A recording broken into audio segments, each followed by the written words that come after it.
Bom, a minha visão do que é a engenharia é que a engenharia é a continuação da criação do mundo. Entenda ela do jeito que você quiser. Vai ser a mesma coisa. O mundo não foi criado do jeito que ele é. E a engenharia é essa arte de ir criando, continuando a criação do mundo. Tá? E um ponto importante hoje, pela teoria mais aceita aí, né, que é o Big Bang, que no instante inicial lá, aí foi criada a física, né? A partir daquele instante, as leis físicas ficaram definidas. Inclusive, eu li uma vez que se tivesse sido não sei o que diferente, que a constante gravitacional não seria 9,8, seria não sei o que e tal. Então, no instante zero lá, cria as leis físicas, né? A matemática é eterna. A matemática já estava, na realidade a matemática não é que a matemática não é mais infinito, menos infinito, é só presente. Isso é filosofia. Se você não quiser... Eu sou de outra filosofia, ok, são várias filosofias, né? Mas eu enxergo que a matemática, ela é eterna. Inclusive, para você entrar na academia de Platão, você tinha que saber aritmética, era a base de tudo, que é a matemática da época, né? Então, qual é a função do engenheiro? Já que nós temos que continuar a criação do mundo, nós temos que continuar a partir das leis que regem o mundo. Então, para nós, a física é a matemática. Então, nós vamos fazer o quê? Nós vamos observar a natureza e tentar dar soluções de acordo com a solução da natureza. Então, esse é o X da questão. E aí tem uma historinha, né, que eu gosto muito, eu vi a primeira vez num voo da TAM, na revistinha da TAM. Tem gente que já ouviu contando essa história umas 100 vezes. Que vinha dois caboclos no interior, andando por um mato, numa trilha, conversando, né, fumando seu cigarrinho de paia, quando de repente toparam com a onça. E aí é aquela coisa, né, os dois pararam, todo mundo congelado, olhando para a onça olhando para eles, um com medo do outro. Quando de repente um dos dois viu que o outro estava se mexendo. Então ele, com um olho na onça e outro no compadre, olhou e o compadre estava mexendo. E ele falou: o que você está fazendo, compadre? Eu estou tirando as botinas, ué. Mas por que você está tirando as botinas? Porque eu corro melhor sem botina. Ô, compadre, deve ser burro. Você acha que com botina ou sem botina você vai correr mais que essa onça? Ele falou: mas não precisa correr mais que a onça, eu preciso correr mais que você. Então veja, a inteligência do compadre. Com a natureza eu não posso. Com a onça eu não posso, mas com o compadre eu posso. Então, a briga dele não é com a natureza. A briga dele não é com a onça. A briga dele é com o compadre. Toda vez que a gente trava uma briga com a natureza, você vai perder. É carta marcada. Então,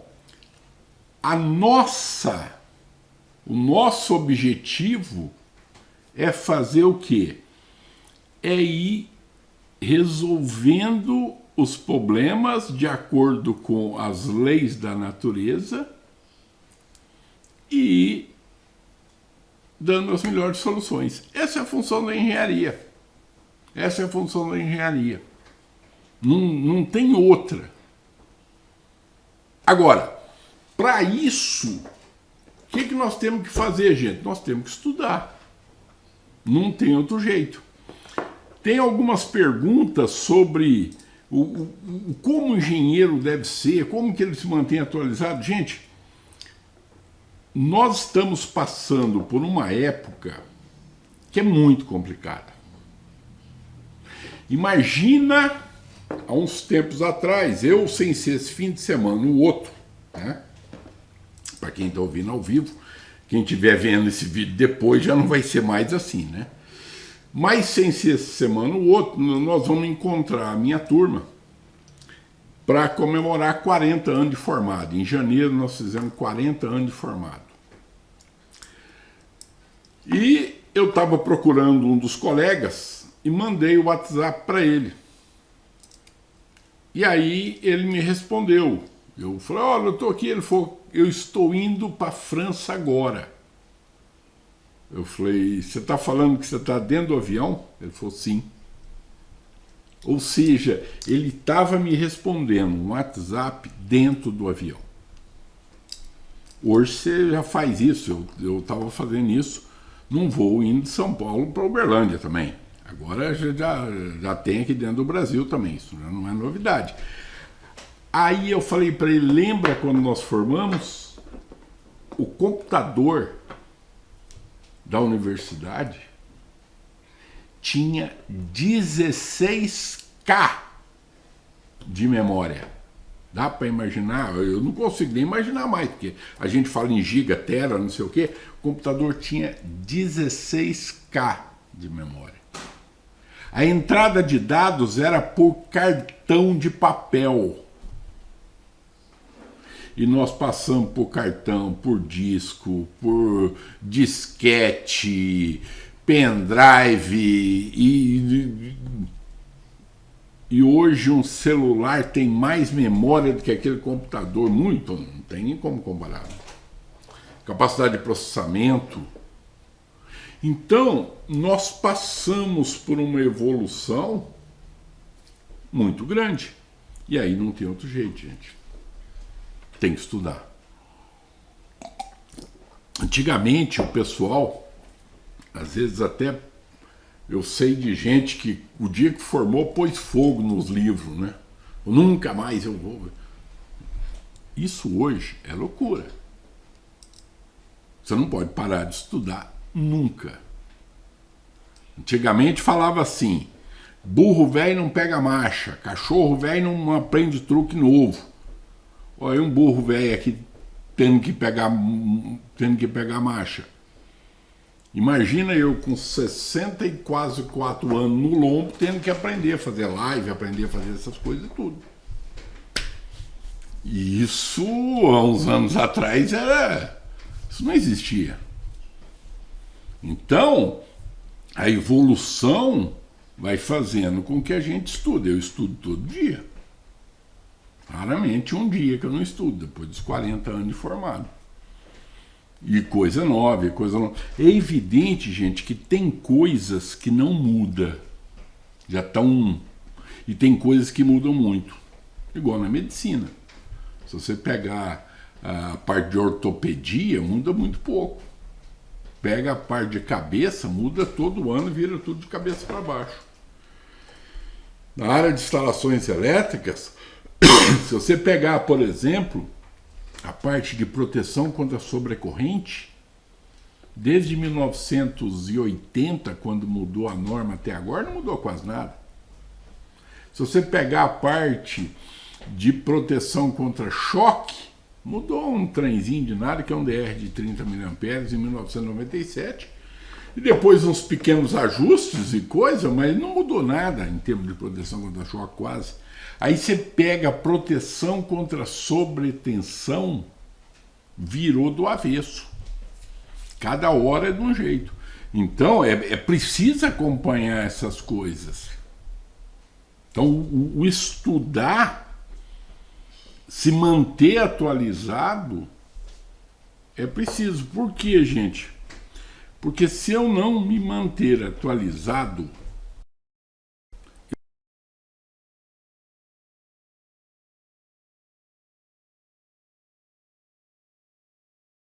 eu não vou conseguir atender o meu cliente da forma com que ele precisa. Você imagina você indo no médico para fazer uma operação de vesícula e o médico te abre a barriga de um lado até o outro porque ele não sabe fazer com videolaparoscopia, que é 2, 3 furinhos, sei lá, não sei se é 2 ou 3. Forma, nosso cliente fica muito bravo com a gente quando a gente não sabe fazer uma determinada coisa. E aí, uma coisa muito importante, que às vezes a gente não atina para coisa, que eu queria falar aqui, embora não vou ficar falando da parte legal dessa coisa, mas alguém já atinou que o Código de Defesa do Consumidor, no nosso caso, ele visa proteger a sociedade de nós? Você já atinou para isso?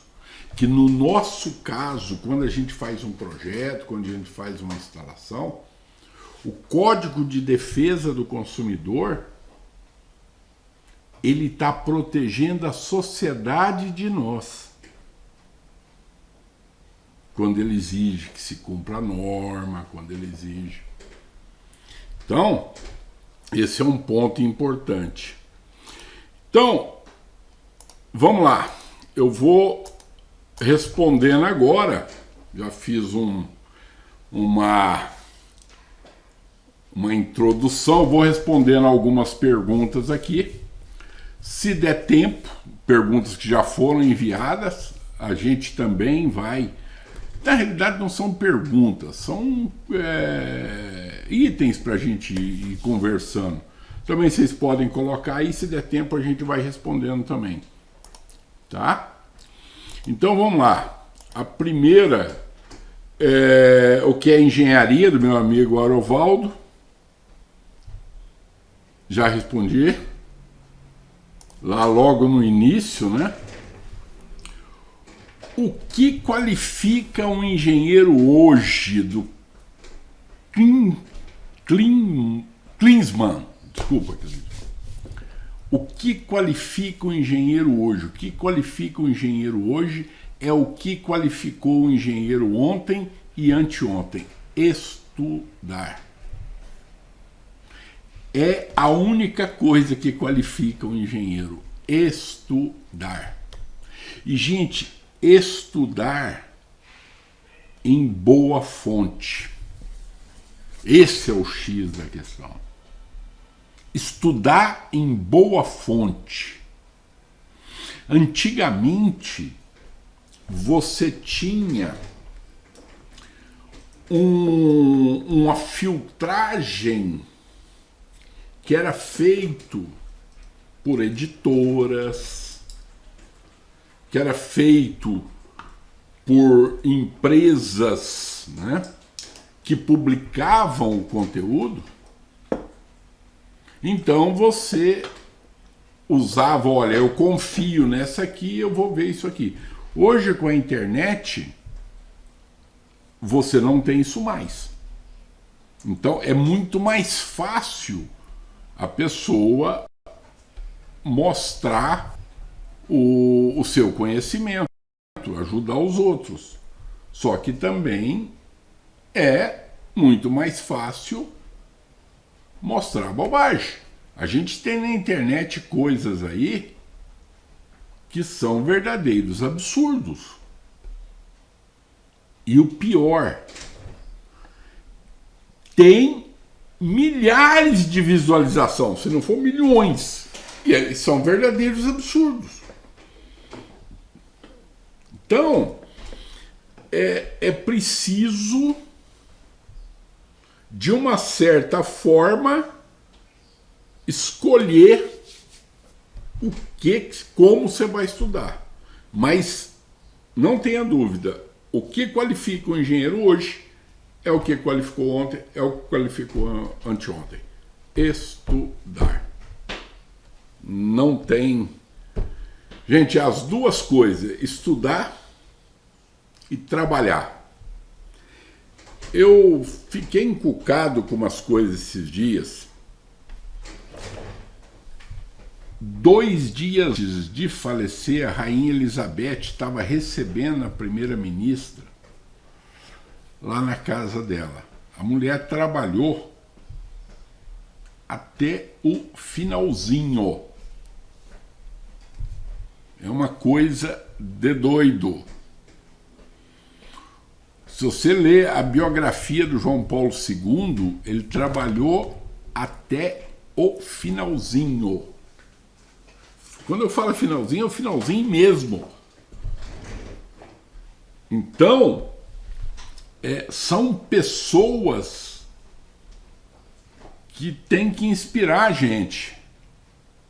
Eu não sei se a Rainha Elizabeth estava com dor, como que ela estava, mas ela estava em pé, sorrindo e fazendo o que ela devia fazer.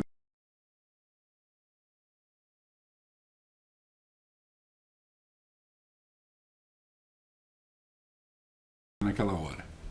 Ela podia muito bem ter passado aquela atividade para o filho dela, porque ela não estava bem. E todo mundo ia descobrir 2 dias depois que ela estava morrida. Não. Bom.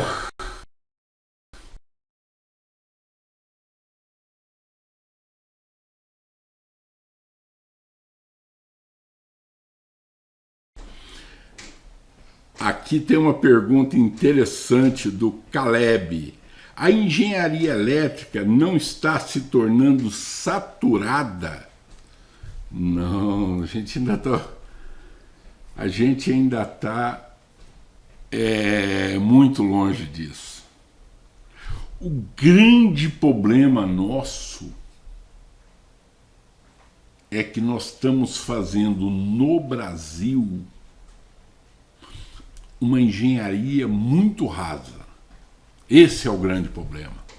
Nós estamos fazendo uma engenharia muito rasa. E isso tem consequências. Isso tem consequências. Uma delas, não tenha dúvida, essa é uma opinião minha, mas não é só minha, não. Eu já vi outras pessoas, inclusive gente de ponta, falando isso. O Brasil vai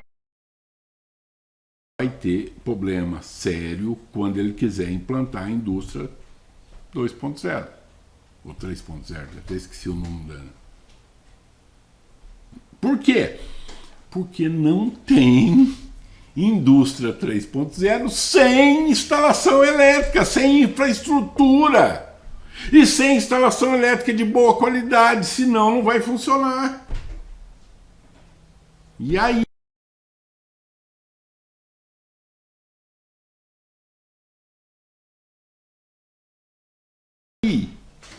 Como é que nós vamos fazer? Eu me lembro,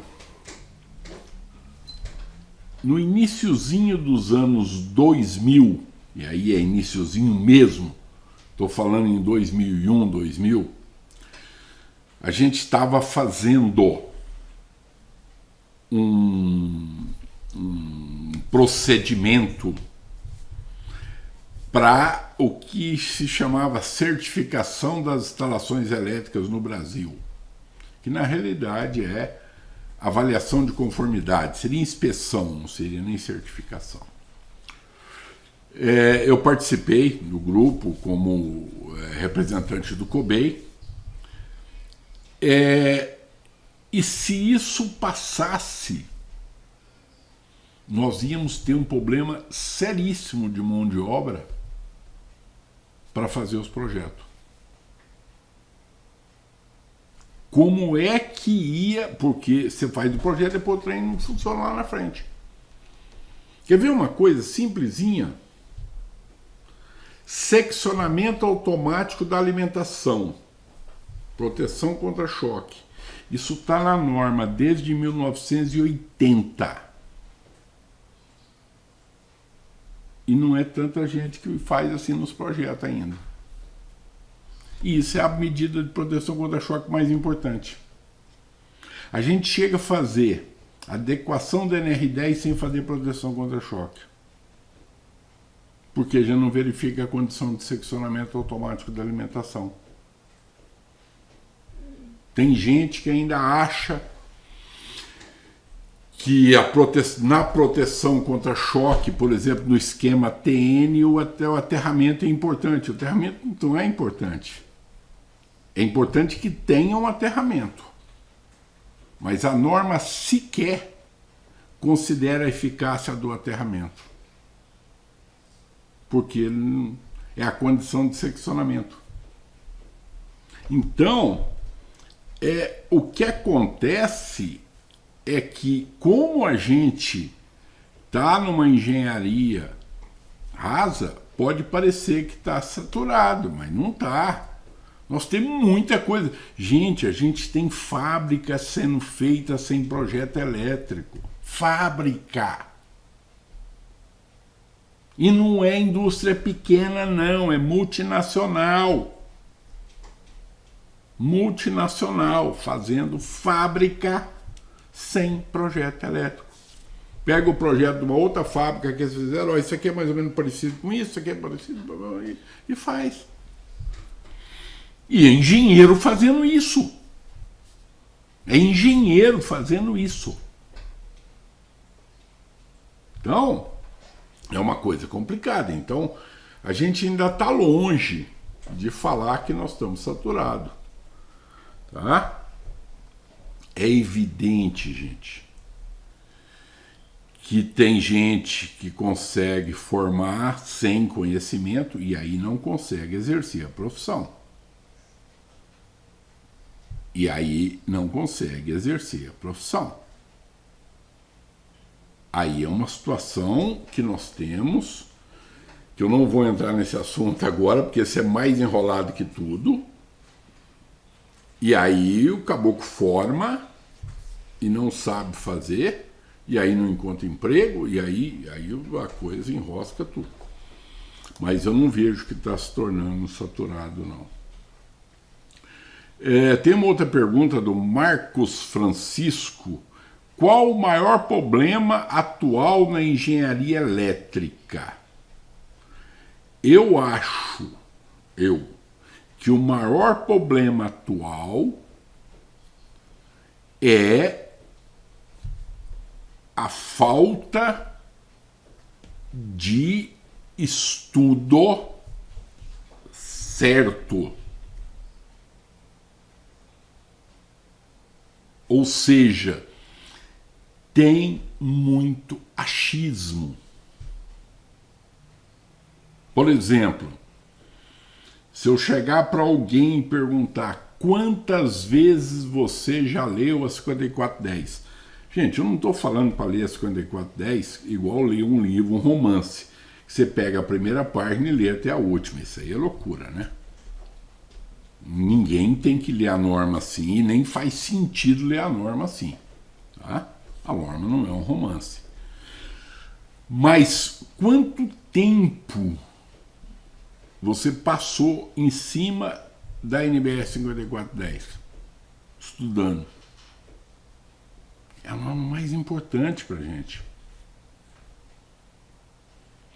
Se eu perguntar, eu não sou contra isso, até acho que eu deveria fazer coisas desse tipo, mas infelizmente a minha cabeça não deu certo para isso. Mas se eu perguntar quanto tempo você passou assistindo futebol, uma boa parte aí passou muito tempo. Eu gostaria de assistir futebol, de ter um hobby assim, eu infelizmente não tenho, isso é complicado. Eu acho que é uma coisa muito boa. Mas, e a nossa parte profissional? Então, o problema até hoje, tem muita gente que acha que o fio terra está lá para que a corrente circule por ele e não pelo corpo, porque a impedância dele é baixa e tal. Gente, nós escrevemos uma nota em 2004 para deixar claro para que serve o fio terra na 5410. para tentar desmascarar isso. Que é a nota que vem logo no início da equipotencialização. A equipotencialização e o seccionamento automático da alimentação são inseparáveis, blá, blá, blá, e vai explicando tudinho para que serve o fio terra. O fio terra ali é a equipotencialização. Então, o que eu sinto de maior problema hoje é isso. Gente, quantas vezes, às vezes, encontra pessoa que fala, não, na norma está escrito isso. Aonde? Por exemplo, tem muita gente que acha que na norma está escrito que a gente não pode, que proteção contra choque é não tomar um choque maior que 30 mA. Não está escrito isso na norma. Proteção contra choque é não ficar exposto a uma tensão de contato maior que a tensão de contato perigosa. Tem nada a ver com corrente. Não tem como ter a ver com corrente. A gente não consegue fazer projeto se for baseado em corrente. E se a gente não resgatar o conceito de tensão de contato, a gente não consegue fazer proteção contra choque na indústria, por exemplo. Então, a minha visão do maior problema hoje da engenharia elétrica é esse. Além do diploma, quais outros cursos são imprescindíveis para a qualificação profissional de engenheiro de projeto? O Roberto perguntou. Então, Roberto, na realidade, você não tem um curso. Cara, você tem que ir fazendo os cursos que vai reforçando o seu conhecimento para a aplicação. Então tem gente que vai para um lado, outro vai para o outro, então ele precisa fazer mais curso para um lado, outro para o outro. Agora, nós precisamos entender o que é a engenharia, o que é a faculdade de engenharia. A faculdade de engenharia não vai te ensinar a trabalhar. Por quê? Porque a forma de trabalhar vai mudando. Então ela tem que te ensinar a base. E aí depois você tem que ir complementando. Bom, essa pergunta aqui agora é sensacional. Do Antônio Pedrini. Por que é tão fácil não seguir leis, normas, procedimentos, regras, etc, etc, etc, nesse país? Veja, é muito interessante porque o Antônio não ficou só na norma. Ele deixou claro que a gente não segue lei, que nós não seguimos também procedimento, não seguimos regra. A gente passa com o sinal vermelho. Tem uma historinha, uma piadinha, né, que eu acho muito interessante, que é o caboclo, sinal vermelho, e ele passou no sinal vermelho, não tinha ninguém. O guarda saiu de trás da árvore e mandou ele parar. Falou, você não viu o sinal vermelho? Que vergonha. Ele falou, o sinal vermelho eu vi, o que eu não vi foi o senhor de trás da árvore, né? Então veja, a gente não se importa em fazer as coisas erradas, desde que não seja pego. Essa é uma situação braba. Eu não estou falando, gente, que o brasileiro é pior do que ninguém. Os outros lá fora, por que que eles são assim? Porque tem uma formação desde o início, que primeiro foi punitiva e depois foi acostumando e vai. Então, eu estava vendo, não sei em que país aí, que o metrô não tem catraca. Você vai passando, só aproxima a carteira, o coisa lá, ele já conta e você continua passando. Imagina isso aqui no Brasil. O que ia acontecer? Você ia passar a carteira sem o cartão do metrô ali dentro, né? Então, o porquê que nós fazemos isso? Veja, a gente andava sem cinto de segurança. Aí passou a ser obrigatório usar cinto de segurança. Começou a multar. Aí nasceu as crianças já vendo todo mundo de cinto de segurança. Quando a gente sai sem cinto de segurança, os netos falam, você está sem cinto de segurança, vô. Por quê? Porque eles nasceram na época do cinto de segurança. Então veja, nós precisamos virar o jogo desse país para que a nova geração já nasça dentro de regras e convívio, e aí vai, que foi o que o resto do mundo fez, gente. Ninguém é melhor do que nós. Ninguém é melhor do que nós. Então, o grande problema é que a coisa teria que começar pela punição. E, infelizmente, a gente sabe como é que está a situação aqui no Brasil. A justiça, ou coisa, é tudo muito complicado, é tudo muito... Então, às vezes, o crime compensa, né? Como diz o meu amigo Normando, tem gente que a hora que vai medir a resistência de aterramento, na maior parte das vezes nem precisava medir nada, mas ele vai lá e mede. Aí ele pega o fiozinho do tamanho, que é o que vem lá no equipamento dele. Só que ele tem uma malha de aterramento monstruosa, muito grande. E aí aquele fiozinho ele mede dentro da zona de influência. E aí o que acontece? A resistência que ele vai medir é menor que a resistência real. E aí o meu amigo Normando fala que essa é uma coisa que o crime compensa. Eu falei para ele que eu sempre vou usar esse exemplo porque eu adorei esse exemplo. O crime compensa em certa situação. Então, gente, tem uma norma de como medir a resistência de aterramento que já tem lá quase 10 anos, se não tiver mais de 10 anos. E a gente continua fazendo esse solo. A turma continua medindo com alicate terrômetro, colocando na descida do para-raio. O que você está medindo? Sei lá, está medindo uma coisa contra a outra, um negócio doido. Aí aparece o número lá, ele escreve lá e pronto, acabou, e toca. Bom, o Vanderlei Bautista fez uma pergunta muito boa. Nos dias de hoje, o que é um profissional qualificado? Veja, Vanderlei, não é só nos dias de hoje.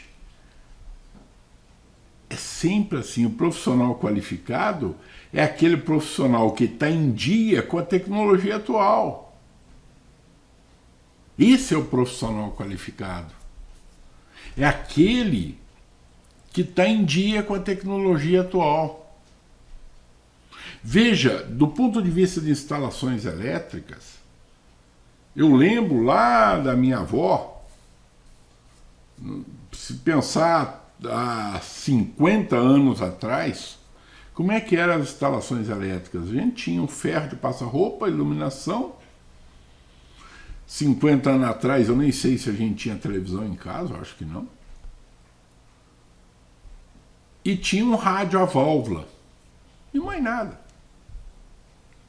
Chuveiro elétrico também. Hoje, em casa é uma loucura, né? Tecnologia, televisão, que não sei o quê, e liga não sei o quê, o micro-ondas, a máquina lavar roupa, e o coisa. As instalações elétricas têm que mudar. Se as instalações elétricas não mudar, essas coisas não vão funcionar. Agora imagina você o seguinte, nós estamos fazendo uma instalação elétrica hoje que vai durar, sei lá, 15, 20 anos. Quais os equipamentos vão estar usando daqui 15, 20 anos? Daqui 10, 15 anos? Faça a mínima ideia.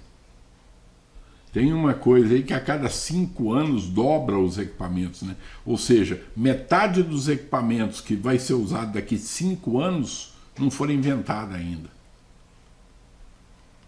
E aí? Como é que esses equipamentos vão ter que funcionar? se a gente fizer a instalação elétrica baseada no século passado, antes de 2000, como é que a coisa vai funcionar? É muito complicado. Então, o profissional qualificado é aquele que está alinhado com a tecnologia do momento. E aí o Celso Luiz fala, qual é a importância da atualização profissional? Eu vou voltar no caso do médico. Você vai no médico e tem que fazer uma operação de vesícula. A operação de vesícula antes abria um rasgo na barriga do cara, que era uma coisa de doido. Hoje põe 3 furos. Isso é atualização profissional. É essa atualização que o nosso cliente espera de nós. Que ele possa ligar os equipamentos dele que não queime. Eu fico vendo o pessoal falar, quando tiver o tempo fechado, que começar a trovejar, não sei o que, vai lá e tira os equipamentos da tomada. E se não tiver em casa, queima tudo? Olha que situação. Alguém aqui já viu o cara falando, não, eu comprei um misturador muito caro, então a hora que eu for viajar, eu vou fechar o registro, Não. As coisas estão compatíveis na hidráulica, no gás, sei lá, no coisa. A elétrica também tem que estar compatível. Ou se não, queimou porque deu uma tempestade, caiu o raio, mas cai todo ano. Então, a atualização profissional é o que o cliente espera da gente quando a gente vai prestar o serviço para ele. Esse é o X da questão.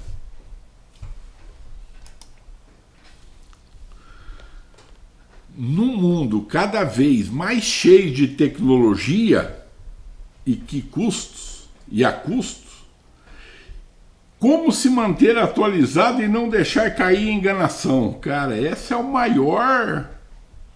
O Antônio Carlos Marcos que fez a pergunta. Essa é a pergunta de $1 milhão, Antônio Carlos. Como não deixar cair em enganação? Cara, não é só na engenharia.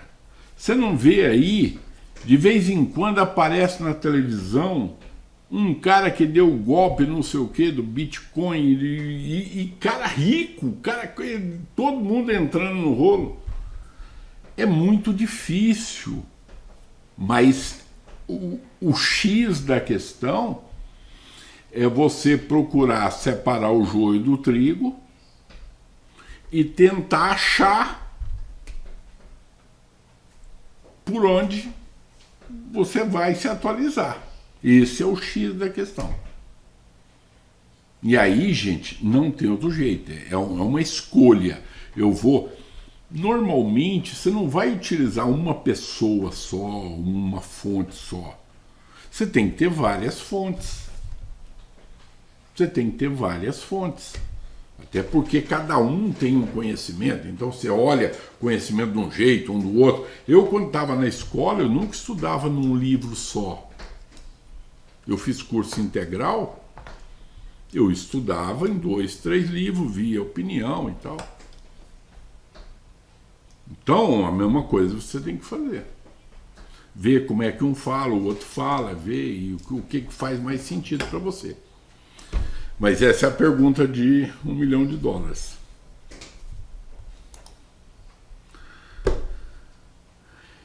Qual o maior desafio para os próximos anos, Sidney? O maior desafio para os próximos anos é a gente continuar atualizado. Esse é o maior desafio. Por isso é o que eu falo, eu estudo todo dia. É raro um dia que eu não estude. Hoje mesmo eu tive uma reunião com o pessoal da engenharia e a gente está com uma dúvida num projeto. E eu falei, olha, já tem um trabalho para mim no fim de semana. Tem que estudar duas coisas lá no fim de semana para poder entender qual a solução que nós vamos dar para aquele problema. Então, vou estudar no fim de semana. Entendeu? Vou estudar no fim de semana.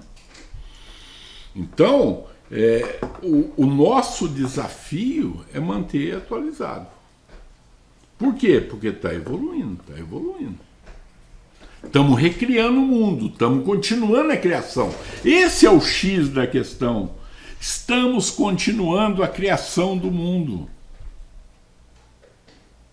O mundo não foi criado pronto. Então, a gente continua participando dessa criação e o engenheiro tem essa missão sublime, isso é uma missão sublime, de continuar a criação do mundo, e nós temos que fazer isso da melhor forma possível. Eu, particularmente, a minha família é uma família de engenheiro, de mim para frente, né? O meu pai, os meus ancestrais não, mas de mim para frente, eu sou engenheiro. E nós temos mais 4 engenheiros na família. 4. Minha filha e meu genro, e 2 filhos. 4 engenheiros. Se eu não misturei os filhos aí, não. Então, e o pessoal estudou, assim, estuda. O meu genro é doutor, minha filha e eu fizemos o mestrado e tal, e vamos. Então, essa coisa de engenharia na nossa família é um negócio muito...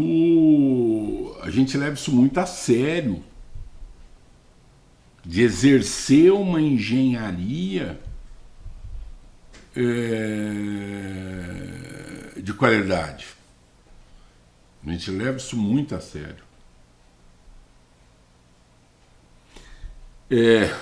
Eu vejo, tem gente que não concorda, respeito quem não concorda, tá? Eu vejo a coisa como vocação. A engenharia, para mim, é uma vocação. Eu nasci para ser engenheiro. Vocação é uma palavra que vem do latim vocare, né? Que é chamado. Eu fui chamado para ser engenheiro. Isso, para mim, é muito fácil entender. A minha cabeça, ela funciona com estrutura matemática e tal. A minha cabeça funciona assim. E eu vejo claramente, eu nasci para ser engenheiro. Então, é nessa situação, da mesma forma que eu nasci para ser casado, ter filho, tudo. Eu nasci para isso. Isso é, para mim, muito claro. E é muito claro que eu nasci para ser engenheiro. Só para vocês terem uma ideia, eu vou contar uma coisa aqui que é as minhas loucuras. A minha mulher fala que eu sou um caboclo muito complicado. E se a mulher fala, você pode ter certeza que é. Se você quiser saber quem é a pessoa, vai e pergunta para a mulher dele. Se você... Não adianta perguntar para os amigos, não, pergunta para a mulher. Quando eu formei, eu fiquei anos e anos, mas foi muitos anos, não foi pouco não, sem jogar na loteria. De medo da possibilidade de ganhar. Porque se eu ganhasse, eu acho que eu largaria a engenharia, ter fazenda, eu gosto muito de bicho, de mato, de coisa. Então, como eu sei que eu nasci para ser engenheiro, eu falei, eu não vou ter nem a tentação de largar a engenharia. Hoje em dia eu jogo uma vez a cada 6 meses, sei lá, às vezes esqueço de conferir quantas vezes eu tô com a Mega Sena no bolso, porque eu vou lá e falo para a mulher, faz um jogo para mim. Ela fala, não, vamos entrar no bolão. Eu falo, não, eu quero ganhar sozinho, faz o jogo para mim. E nem sei que número que jogou e põe no bolso. Eu faço isso mais por... Bom, se tiver que ganhar, eu preciso também dar a chance de ganhar, né? Senão fica que nem aquele cara que todo dia chegava para São Benedito, eu preciso ganhar na loteria, São Benedito. Aí um dia o santo não aguentou mais, foi tudo bem, mas pelo menos joga, né, criatura? Senão, como é que eu vou te ajudar? Então, pensando nisso, eu, pelo menos, de vez em quando eu jogo. Vai que é para mim ganhar. Se eu não jogar, hoje eu sei que se eu ganhar, eu não paro de trabalhar. Mesmo se eu ganhar sozinho, eu vou continuar fazendo minha engenharia, eu vou fazer minha coisa. Então, mas eu não jogava, exatamente por causa disso. Vai que eu ganho. Engenharia para mim é vocação. Eu só vou me realizar como ser humano exercendo a engenharia. Bom, aqui tem uma pergunta boa do Gildo. Quanto tempo o senhor dá aula? Gildo, eu vou te contar uma coisa. A primeira vez que eu dei aula tem 45 anos. Eu estava no primeiro semestre da faculdade. Careca.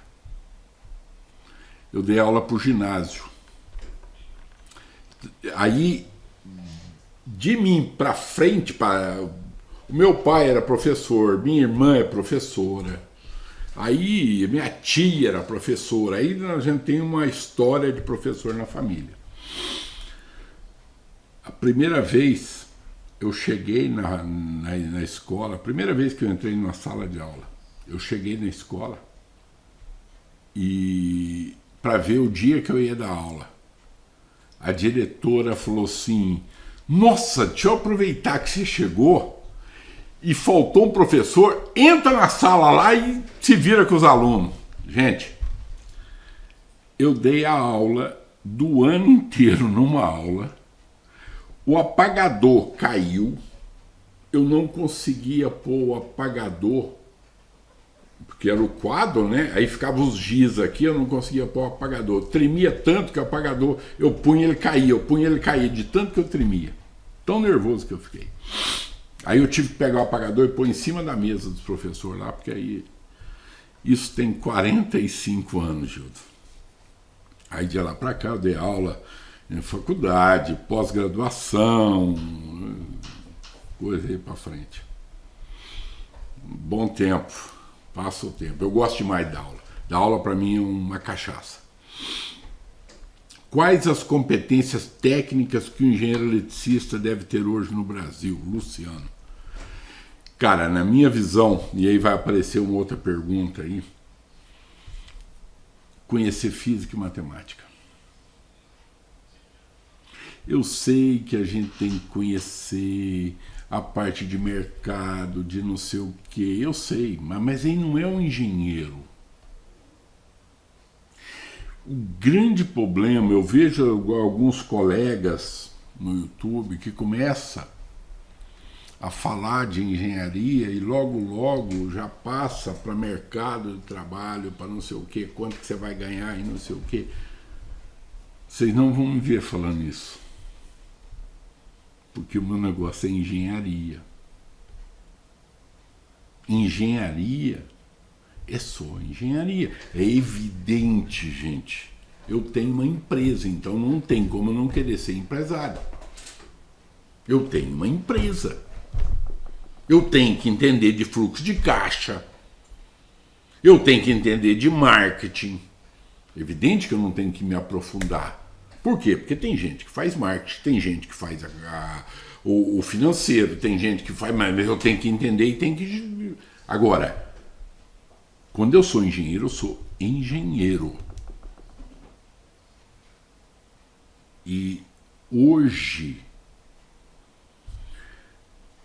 o pessoal não anda querendo ser engenheiro, o que me entristece um pouco.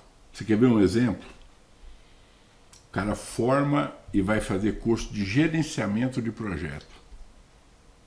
Raramente o pessoal vai fazer especialização. A minha época, a gente ia fazer mestrado, era tudo técnico. Hoje não. O cara quer ser gerente de projeto, quer ser... Então, eu acho que o que a gente mais precisa, a competência técnica, é estudar a física, a matemática aplicada. Isso aí, eu não tenho dúvida. E agora vem a parte mais complicada. Eu estava falando da engenharia, estava falando de coisa boa, aí meu amigo Rui Esteves vem e me cutuca. Como equilibrar o custo da qualidade, bons profissionais e com ética, e os desafios de uma concorrência com preço irrealista e sustentabilidade da empresa. Essa é a parte mais... Essa pergunta, Rui, é a pergunta de $1 milhão também. Cara, é muito difícil. É muito difícil.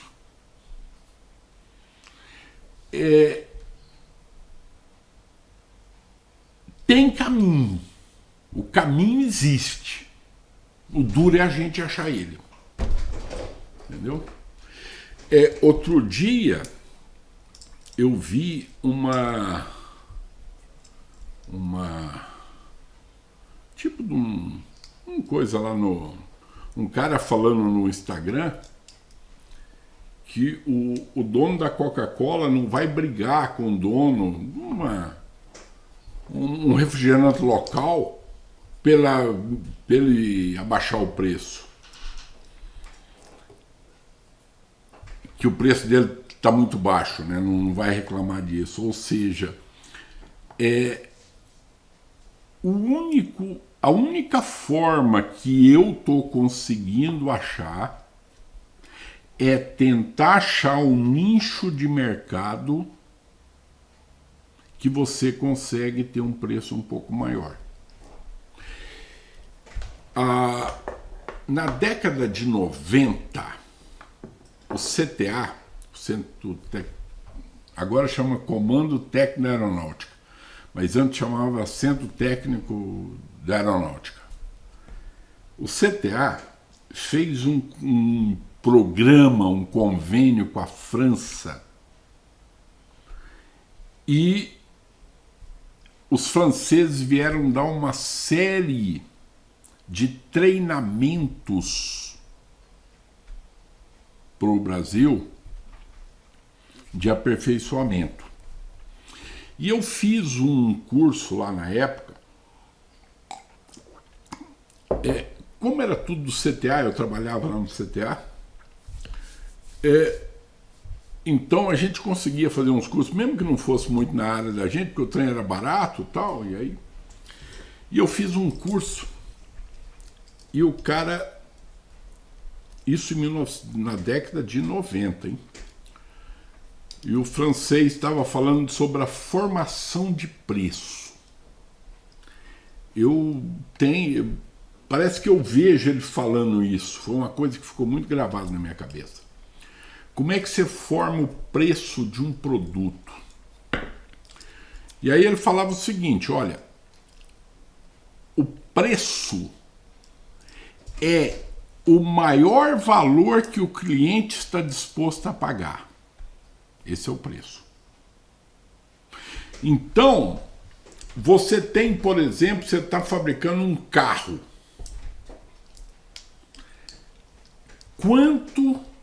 Quantas pessoas estão dispostas a pagar mais do que R$500 mil num carro? Então, X pessoas. Quantas pessoas estão dispostas a pagar R$400 mil num carro? Quantas pessoas estão dispostas a pagar R$100 mil no carro? Essa coisa é um triângulo. Então, você pega esse nicho de mercado, então esse nicho tem lá as grandes empresas, sei lá, Eu não entendo nada de carro, então eu vou falar besteira, mas Ferrari, Mustang, sei lá. E aí eles pegam isso aqui, aí o outro pega isso aqui, aí vai à medida que vai baixando, vai aumentando o número e você vai pegando isso aqui. Então, o X da questão é você estar aqui e o mais encrencado, né? Você tem que achar onde está esse povo. Então, a única solução para o problema, que é a solução que eu busco dentro da minha empresa, né? Dentro da Miômega, a gente procura esse tipo de coisa. É isso que nós tentamos fazer, tá? Não é fácil, de vez em quando a gente toma umas pancadas grandes, como todo mundo nesse país. Todo mundo que tenta fazer alguma coisa toma umas pancadas grandes. Oh, essa aqui é muito boa. Essa aqui é muito boa. É do Silvio Esteves. Eu não sei se... Ela veio logo em seguida do Rui. Eu não sei se é parente do Rui. Se for, um abração, meu amigo. Se não for, um abraço também. Mas é que, como meu amigo Rui, aí seria amigo do meu amigo, o filho do meu amigo é meu amigo. Bom, Silvio, eu adoro essa, na prática, teoria outra. Eu sempre falo que se no meu túmulo, onde tem aquelas plaquinhas que escreve os trem lá das pessoas, tivesse escrito assim: depois da vida do João Cunha, nunca mais foi usado na face da terra, na prática, teoria outra. Cara, a minha vida tinha assim passado por aqui e tinha tido um resultado violento.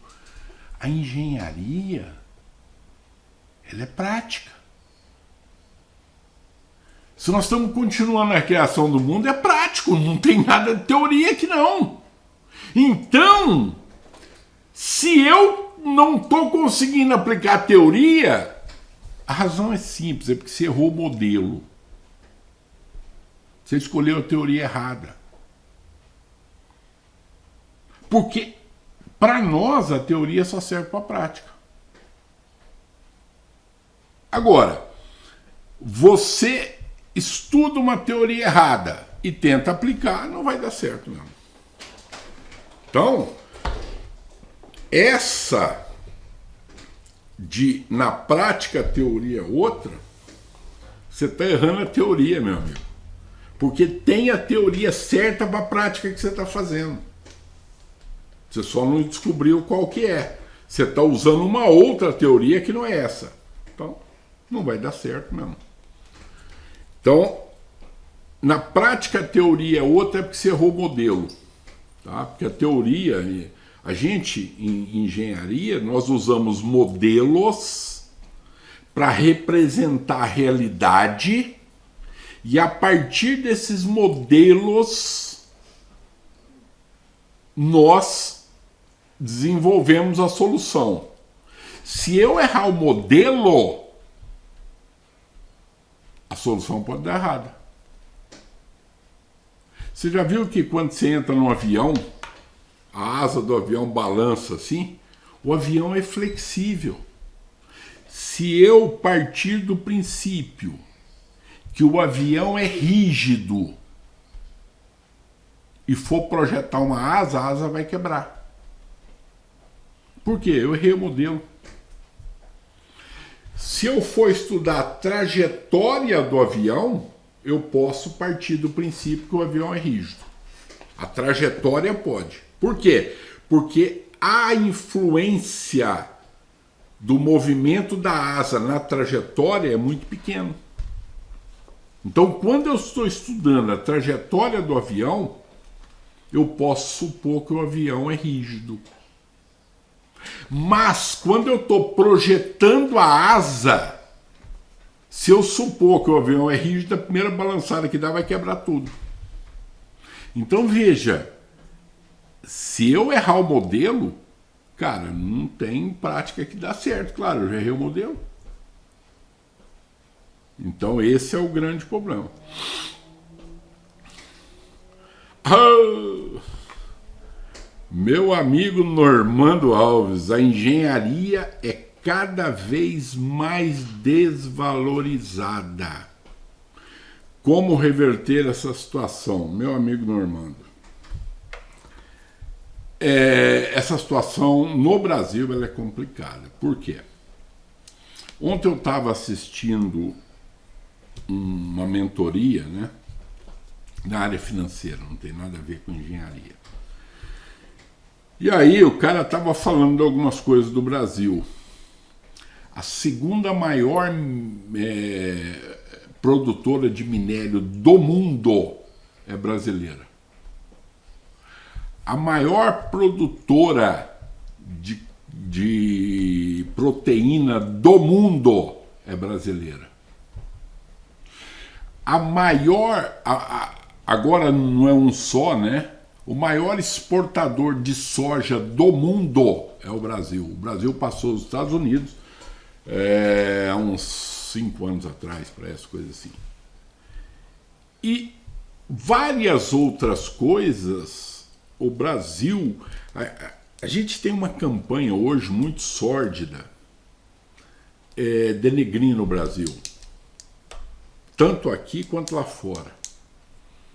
Mas hoje, o próprio presidente dos Estados Unidos reconheceu que o Brasil, da parte de alimentação, é importante para o mundo, e hoje os Estados Unidos estão interessados na parte de adubo, que a gente tem adubo que eles não têm lá, e coisa. Então tem uma série de coisas, só que a gente está falando... Bom, logo, logo, o Brasil é o 5º maior exportador de petróleo, parece. Só que nós estamos falando de commodities. Esse é o X da questão. A grande vocação brasileira é nessa área de commodities. E aí nós temos, você pega a maior... As empresas que são maiores do mundo e coisa, você vai ver as instalações elétricas delas são sofríveis. E aí? E a parte de segurança, e a parte... Como é que isso... Então, a gente vai produzindo mais ou menos, né, o que aconteceu... O que acontece, né? Não o que aconteceu, mas o que acontece, por exemplo, com a China, né? A China, o mundo transformou a China na indústria mundial. Tudo é feito na China. A fábrica do mundo é na China. À custa de quê? Da miséria de muita gente. Eles produzem, mas com uma dificuldade, eles sofrem, ganham pouco, trabalham muito, e essa coisa toda. Hoje nós estamos totalmente dependendo da China. Então, o Brasil, ele produz essas commodities todas, mas e o nível da instalação elétrica? E o nível da tecnologia? Evidentemente que o agronegócio nosso tem uma tecnologia violenta. Isso aí é indiscutível. Mas como é que estão as instalações elétricas? E se a gente tiver que mexer, a hora que for mexer na indústria 4.0, naquela... E como é que essa coisa vai ser? Então, o grande problema da desvalorização da engenharia, que eu vejo, é exatamente por isso, porque o que o Brasil produz mesmo são commodities. E nem sempre essas empresas se preocupam muito com engenharia. Não é muito raro, e uma coisa pior, viu, Normando, que me deixa muito triste, mesmo nós engenheiros não damos valor na engenharia. Tem um livro muito bom que eu lia muito tempo atrás, quando eu estava fazendo uma especialização em filosofia, chama A Consolação da Filosofia, do Boécio. Eu já falei isso algumas vezes aqui. E o Boécio descreve a filosofia como uma mulher muito bonita, muito formosa, muito bem vestida, com um vestido muito bonito, e ele vai se aproximando, e quando ele chega perto dela, ela está toda rasgada, o vestido dela está todo rasgado. Essa mulher é a filosofia. E quem rasgou os vestidos dela foram os filósofos. É isso que nós fazemos com a engenharia. Quantas vezes nós estamos fazendo projeto e execução ao mesmo tempo? Quantas vezes? Eu estava num projeto muito grande, tinha várias disciplinas, vocês também estavam, eu não posso falar do projeto, é evidente, vocês também estavam, quem ia lá era o Barbosa, nessa época. Então eram várias disciplinas e tinha uma pessoa que fazia a coordenação.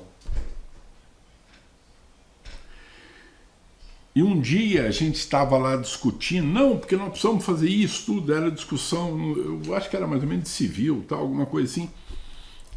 E lá no prédio mesmo, onde estava sendo construído e tal. E aí esse engenheiro, um cara, eu lembro dele, um cara muito legal, muito, assim, alto astral, era um cara sensacional. Ele virou e falou, gente, nós estamos discutindo aqui, dá uma olhadinha na janela, o concreto está caindo. A gente estava discutindo com o concreto caindo, o que ia fazer com o concreto. Então, o próprio engenheiro muitas vezes não valoriza a engenharia. Quando a gente exerce uma engenharia muito rasa, o próprio engenheiro não valoriza a engenharia. É isso. Fazer o quê, né? Temos que lutar. Não podemos desistir. Eu continuo lutando até o último momento. Mas não é fácil. De vez em quando a gente dá uma desanimada, mas levanta, dá uma e toca para frente. Sérgio Soares, qual a influência da tecnologia no futuro ou na atualidade da engenharia? Cara, é tudo, né? A tecnologia é como nós exercemos a engenharia. A tecnologia é como a gente faz engenharia. Isso é tecnologia. Então, o como nós estamos fazendo hoje é a tecnologia. Tá? O Carlos José da Silva, qual a perspectiva da empregabilidade do engenheiro com as correntes de desvalorização da classe? Olha, Carlos, o grande problema nosso é o que eu estava falando, a gente vai se desvalorizando. Agora, a empregabilidade, ela tem muito mais a ver com a pessoa do que com a situação. A sua posição é muito mais importante, a sua posição pessoal, do que o mercado. Sabe por quê? Sempre vai precisar de gente. O que é uma crise? O que é uma crise? Uma crise é quando a média vai para baixo. Agora, quando a média vai para baixo, tem gente que vai para cima, que não é brincadeira. Você tem ideia de quantas empresas cresceram na pandemia? tem empresas que cresceram muito, muito na pandemia. E tem gente que fechou. Não é só competência, é estar no lugar certo na hora certa. Tem um punhado de coisa que a gente não sabe. Agora,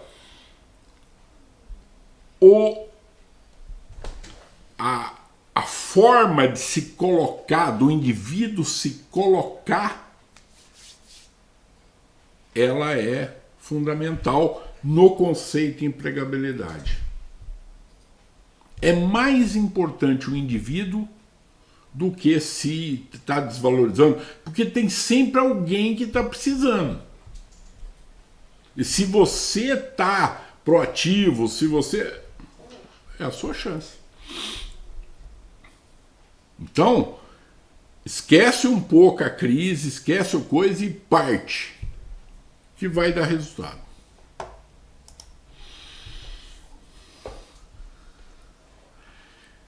Qual o seu conceito sobre a formação do engenheiro na atualidade? Raimundo Balbino. Raimundo, essa aqui é complicado para mim. Veja, como eu te falei, nós temos... eu formei há 40 anos atrás.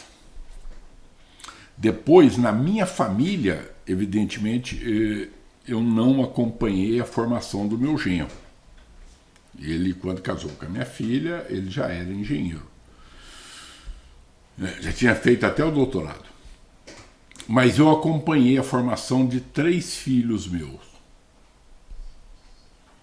E vi a mudança da forma com que a engenharia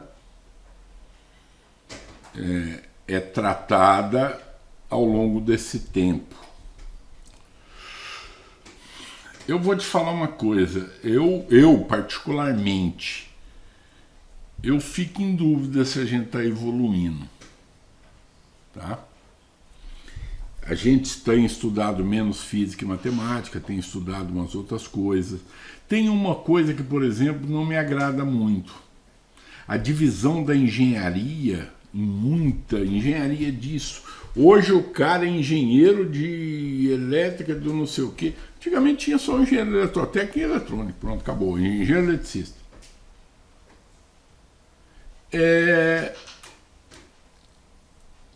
Hoje você tem engenheiro de controle, engenheiro eletromédico, engenheiro não sei o quê, engenheiro não sei o quê. Tem especializa assim. Eu não sei se precisaria de estudo. Agora, tem muita coisa por trás disso, muita... Quando começou todas essas mudanças do governo do Fernando Henrique, eu era coordenador de curso de uma universidade. Eu acompanhei um punhado de mudança dessa. A primeira coisa foi a redução de carga horária mínima no curso de engenharia. Então, eu acho que devia ter mais matemática e física e deixar um pouco essa parte mais de negócio, de coisa, um pouco mais sei lá, pro final, ou mesmo para depois, cada um ir pro seu caminho e tal, não sei. Mas hoje não é assim a visão. Então, eu sinto isso, que quando você tem um problema cabeludo para resolver, é quem sabe física e matemática. Tá?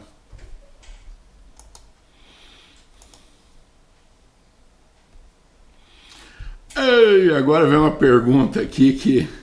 Qual ramo da engenharia elétrica remunera melhor o engenheiro? Cara, não sei. Talvez se eu soubesse. Você tem gente remunerada em todas as áreas. Bem, mal, você tem... não saberia se existe uma área onde a média do salário seja maior, alguma coisa assim. A gente tem um problema sério, por exemplo, quanto à nossa remuneração, ela é totalmente diferente do advogado. O advogado, ele recebe pelo o lucro que ele dá, né? Eu vi uma piadinha esses dias muito interessante. O caboclo chegou. A piada é de uma nacionalidade, eu não vou falar não, porque hoje o negócio é meio complicado, né?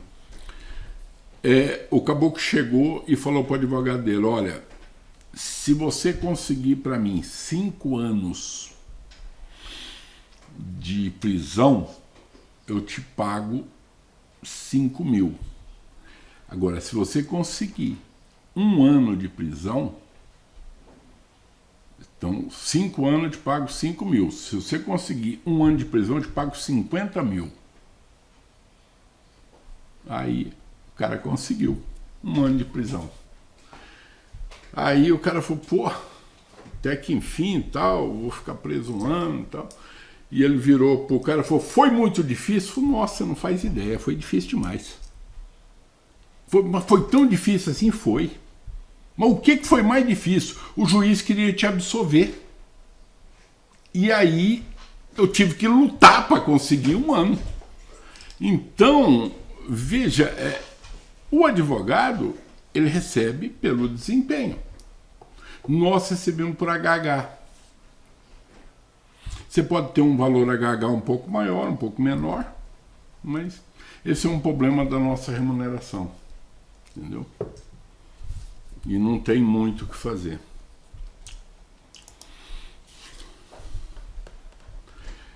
Por que essa desvalorização do engenheiro eletricista, Gilson?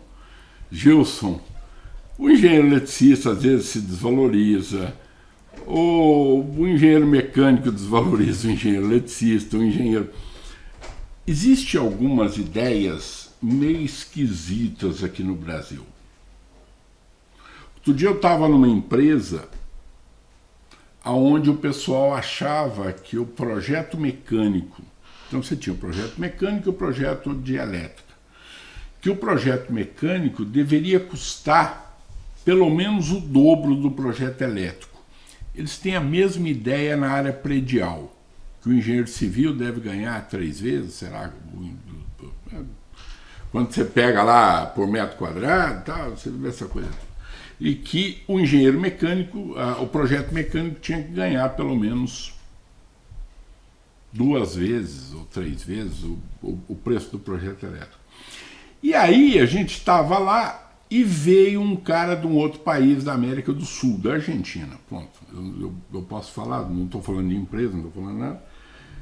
E aí eu fui, no meio da reunião, eu fiz uma pergunta como quem não quer nada, né?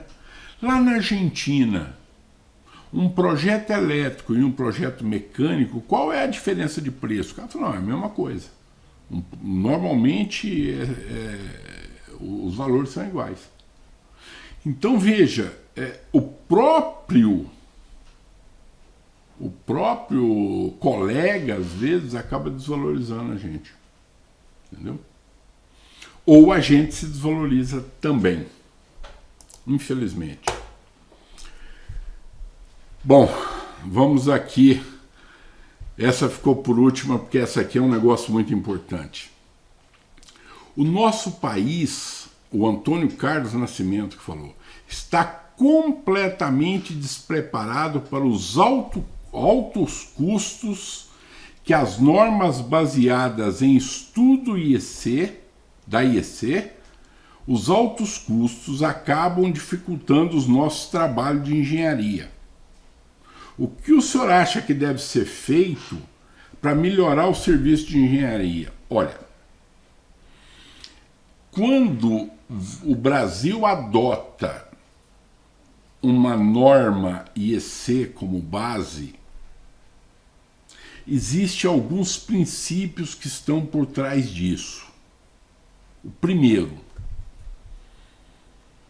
que a vida humana aqui tem o mesmo valor que tem na Alemanha, na França, na Espanha, no Japão, na China, em Israel, tudo adota IEC. Na Argentina, no Uruguai. Todos adotam IEC. Ou que os equipamentos que são usados são os mesmos.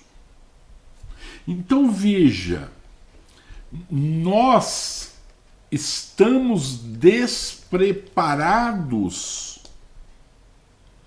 para usar as normas IEC. Por quê? É isso que nós temos que perguntar. O argentino usa. Isso dói mais. Não adianta falar que o alemão usa, aí não dói. O argentino usa.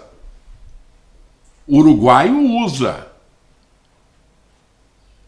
Então, por que nós estamos despreparados? O grande problema é, será que nós estamos dando conta de entender o que está nessa norma? Esse é o X da questão. Será que a nossa formação está permitindo isso? Eu fui fazer uma brincadeira uma vez e teve um cara que ficou muito bravo. Mas eu sempre faço a brincadeira assim e ele não entendeu a brincadeira. Estava lá no Nordeste. E eu falando, um país, por exemplo, lá como a Alemanha, a França, mesmo a Argentina, faz um frio desgraçado na época do inverno, o cara tem que ficar dentro de casa. E aí não tem outra coisa para fazer, vai estudar. Agora, um país que nem o Brasil, tem sol o tempo todo, tem praia, aí a gente não estuda. Eu não sei se a razão é essa, mas eu fui falar da cidade dele, foi uma cidade bonita dessa, aí ele começou a elencar todos os intelectuais que tinha. Falei, estou brincando, estou falando que sua cidade é bonita. Então, será que esse alto custo não é a nossa falta de preparo? Entendeu? Esse é o X da questão. Esse é o X da questão.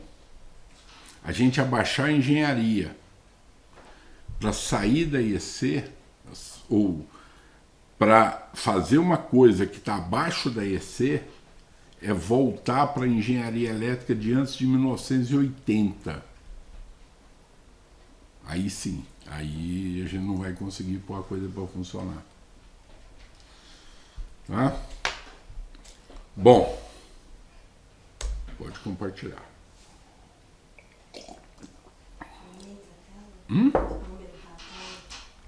Aumentar? Eu estou conversando aqui com o... Expandir ela. Ah, tá. Deixar ela cheia.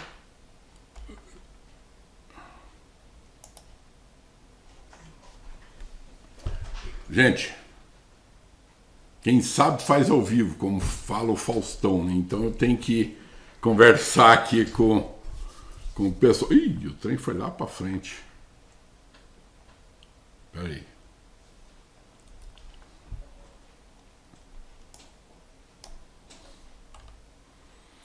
De vez em quando, gente, o trem não dá certo. Agora sim, agora vai funcionar. Bom, então vamos lá.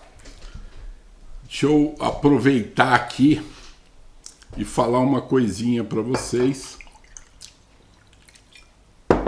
O pessoal colocou esse slogan aqui. Isso aqui não foi eu que inventei. Eu não tenho tanta criatividade assim. Que a Universidade de Miômega é um projeto que saiu do coração e deu certo. Tá? Gente, a Universidade de Miômega, ela surgiu a partir do grupo Miômega. A gente está no mercado há mais de 28 anos. Tá? E a universidade, ela nasceu com o objetivo de levar conhecimento para os profissionais e estudantes. Como eu falei para vocês, isso é uma cachaça para mim, não tem jeito. E começou com os vídeos lá em 2017. Em 2017, eu comecei a fazer vídeo. E aí começou. E quando chegou em 2020, em plena pandemia, nós resolvemos criar a Universidade de Miômega com curso online. Eu já dava treinamento há muito tempo, E aí a gente tem uma série de aulas no YouTube, tá? Super aula, em média 3 horas ao vivo, maratona, 3 dias. Temos uma série de eventos, tá? Temos vídeos curtos no YouTube, temos tudo esse... eu prometi que esse ano eu ia dar mais gás para o YouTube, quero continuar, quero ver se esse ano eu ainda consigo acelerar e colocar mais vídeos no YouTube. Na Universidade Miômega a gente tem 3 tipos de cursos e coisas. Um nós chamamos de workshop, é um curso curtinho, tem em torno de 6 horas, sobre um assunto muito específico. O que nós chamamos de curso, que é aula gravada, onde o aluno tem acesso por 2 anos e tem direito a todas as atualizações no período de acesso. A gente vai atualizando, eu vou mostrar para vocês agora mesmo uma atualização que eu vou fazer, que é uma coisa de doido. E todo aluno tem direito a 4 mentorias em grupo comigo, sendo uma por mês. Então, tudo que mudar ao longo de 2 anos, ele vai continuar tendo acesso. E a Masterclass, que é uma coisa ao vivo, tá? E que normalmente tem duração de 16 horas. Essa aqui a gente já tem um tempo que não faz, mas isso aqui é uma coisa que eu gosto muito. E aí vem uma novidade. A gente está de cara nova, nós temos um novo site, tá? Um site universidademiômega.com.br, um site com uma cara nova, eu mesmo vi esse site ontem, tá? Acho que anteontem. E tá mais clean, mais bonito e tudo. E comemorando o Dia do Cliente, nós vamos dar um desconto para os nossos cursos. Hoje, quem fizer até as 23h59. E aí eu queria falar desse curso aqui. Esse curso aqui é o nosso curso de aterramento e equipotencialização em baixa tensão. Ele tem 9 módulos, 5 módulos novos que eu tenho que gravar, tem 40 aulas, 4 mentorias, 8 horas de curso, 8 horas de mentoria. Há uns 3 meses atrás, eu resolvi fazer uma coisa. Eu tenho um sonho que é escrever 3 livros. Um livro sobre instalações elétricas, de forma geral. Outro livro de baixa tensão e outro livro de média tensão. Como é que é isso? Quando você pega, por exemplo, seccionamento automático da alimentação, ele serve tanto para baixa quanto para média. Só que embaixo eu aplico de um jeito e em média eu aplico do outro. Aterramento eu aplico de um jeito em média e outro jeito em baixa. Então, o que eu fiz? Eu falei assim, eu vou organizar um curso que vai ser, na realidade, 3 cursos. Um curso aterramento de forma genérica, um curso aterramento de baixa. O que eu vou fazer? Eu vou pegar aquele genérico e mostrar como é que aplica esse em baixa. E depois um de média, pegar o de média e aplicar no de média. O que eu fiz? Porque a gente tem que começar implantando o trem devagarinho. Na Eletrotec desse ano, que teve junto com a Intersolar, o meu curso na Eletrotec foi assim. Eu dei um curso de aterramento de instalações de baixa e média tensão e solar. O que eu fiz? Eu já montei o curso dividindo. A primeira parte do curso foi aterramento de forma genérica. A segunda parte do curso, aterramento de baixa tensão. E a terceira parte do curso, aterramento de média tensão. nós vamos lançar isso em breve. O curso já está estruturado, porque eu aproveitei o curso da Eletrotec para estruturar esse curso aqui. Tem que ir aproveitando, o outro tempo é curto, tem que fazer nisso, né? Quem tiver inscrito no curso de baixa tensão, quando sair o curso desse, vai ter acesso aos 3 cursos ao mesmo tempo. O que eu fiz hoje? Não sei se vocês já avisaram para o pessoal lá? Não. Tá, esqueceram de avisar. É que eu falei no finalzinho da tarde porque eu queria que fosse surpresa. O que eu fiz hoje? Todo o pessoal que fez o curso de aterramento de BT, eu estendi o acesso deles por mais 2 anos, que é exatamente para pegar esse curso aqui. Então, quem tiver matriculado no curso de BT vai ter acesso automático no curso, nos 3 cursos, tá? Que já está estruturado.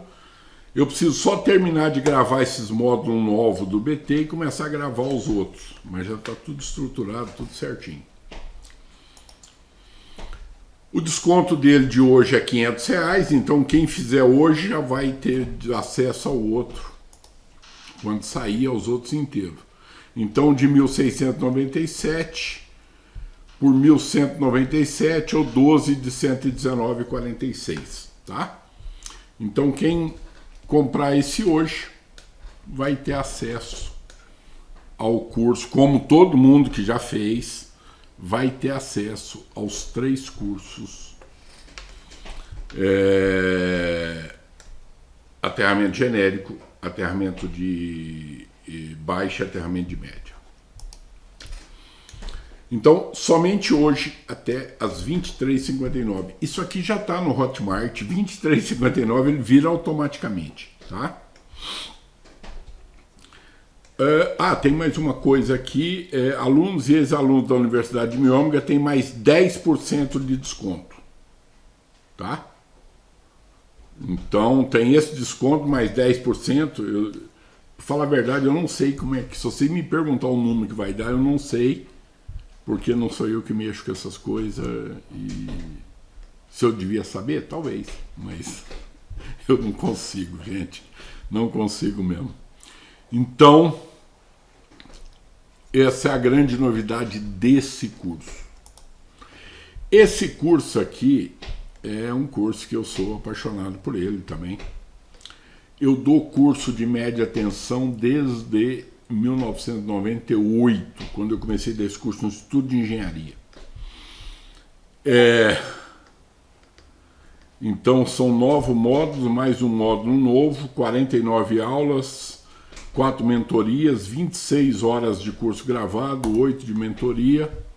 O desconto de R$500, o curso vai sair de 1.897 por 1.397 ou 12 de 139,43. Essa coisa do 12 aqui é coisa do Hotmart. Você vai falar, não, mas por que você está cobrando juros? Não sou eu que cobro, é o Hotmart. Eu não tenho nenhum controle sobre isso. Somente hoje, até às 23h59, é a mesma coisa, tem mais 10% de desconto. Entrar em contato com o suporte pelo WhatsApp. O pessoal do suporte consegue acertar isso para vocês, esse desconto aqui, como é que é esse cupom. Certo?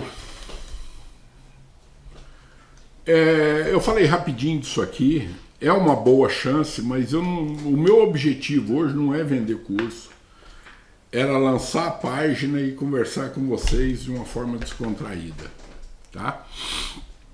Esse era o meu objetivo, mas claro, aí o pessoal falou, não, vamos aproveitar e fazer Bom, certo, pessoal? Bom, sextou. Vamos... Desculpa pelo problema da live, que a gente vai editar para diminuir o delay. Tá. Vamos descansar.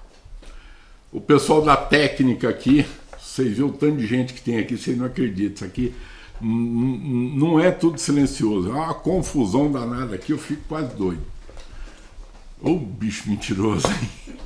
Nossa senhora! Olha o tanto de gente que tem. Nossa, você não imagina, que nem o programa do Faustão, do Hulk, aquela povo andando aqui na frente, é uma loucura. Então, pediram para me pedir desculpas sobre o delay, parece que está tendo um delay aí, não sei se é entre a boca e o som. Eles vão editar o vídeo, vai acertar isso e vai subir tudo certo, tá bom? Desculpa também pelo início lá, de vez em quando a coisa dá zebra, não adianta. Pessoal,